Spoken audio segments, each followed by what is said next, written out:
ce professeur de danse cubain a la tête ailleurs.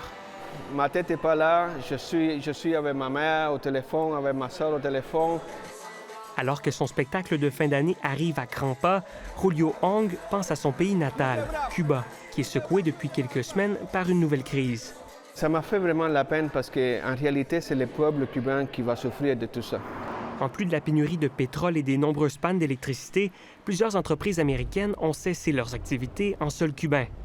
Air Canada, Sunwing et Air Transat y ont annulé tous leurs vols pour une période indéterminée.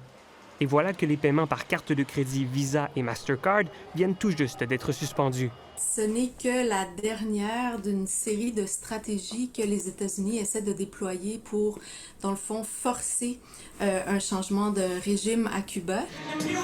Entre quelques cours de danse, Julio est retourné à Cuba récemment pour apporter un peu d'aide à sa famille.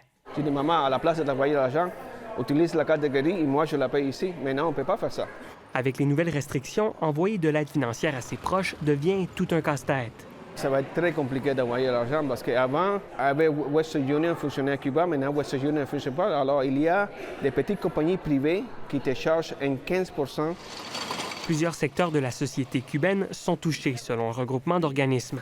C'est sûr que ça a un impact généralisé sur la santé et l'éducation. Les services qui sont rendus, qui ne peuvent pas être rendus à l'heure actuelle. Mais Julio demeure optimiste. Il retournera à Cuba cet été. Son peuple est résilient, dit-il. Tu vois les gens danser encore, tu vois les gens qui jouent de domino, tu vois des gens qui fument des cigares. Et comme son peuple, Julio compte continuer à profiter de la vie, malgré l'incertitude. Ici Jérémy Camiran du Canada, Montréal.